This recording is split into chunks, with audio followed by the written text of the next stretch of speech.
equities market closed trading activities on a positive note as NSE ASI records 0.83% gain amid decreased volume turnover as market sentiment and market breadth closed positive. Its year-to-date returns currently stands at minus 7.50%. Welcome to the Market Opening Gong, the program that gives you updates from the Nigerian capital market. This edition captures the market performance for Friday, June 26, 2020.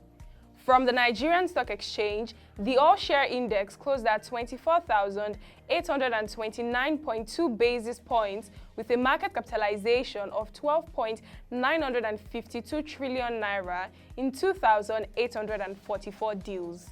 At the close of trading, investors lost 1.15 billion naira week on week as market recorded 14 gainers to 13 losers. Airtel Africa, Associated Bus Company and Naimet International Pharmaceuticals were top gainers for equity, while Fitsin Healthcare, Unity Bank and Chams were among the top losers. Guarantee Trust Bank, ICO Insurance and FBN Holdings were the top players in terms of trade volumes and most active to boost market turnover. Looking at the FMDQ OTC exchange, the debt market size closed at 28.73 trillion naira.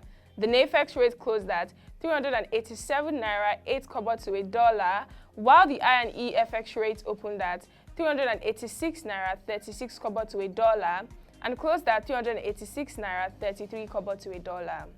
For the NASD OTC, the NSI closed at 703.1 basis points with a market capitalization of 516.41 billion. The volume of shares traded was 41,350 and 1.118 million in terms of value traded in 5 deals executed for the day. You can also check for global, commodity, currency and other indices on the economic dashboard displaying on the screen.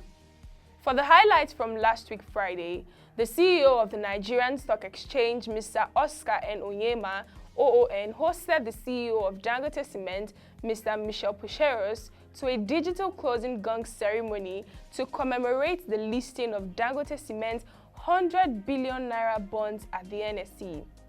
At the NSE, we are resolute in the commitment to helping issuers derive great value from their interaction with the market and remain the trusted business partner to all listed companies in achieving their strategic objectives, Mr. Onyema said.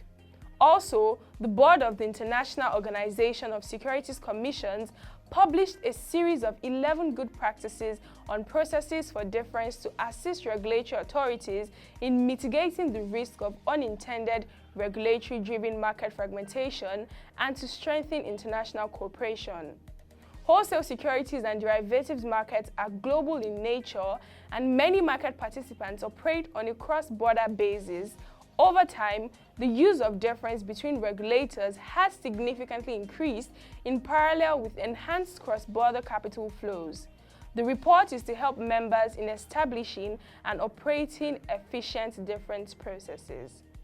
For the market events to watch today, Transcorp Hotels will be having its extraordinary general meeting. The EGM will be virtual, and any member of the company entitled to attend and vote is also entitled to appoint a proxy to attend and vote in his or her stead. And that's a wrap for this edition of the Market Opening Gong. Visit www.proshareng.com to get more updates from our news stories and videos. Connect with us on our social media platforms displaying on the screen for further updates on our market reports and to watch a live stream of the weekday programs. The ProShare mobile app is also available on Apple Store and Play Store on your mobile device, which allows you to customize your preferred news and videos. Till we come your way again, thank you for watching and do stay safe.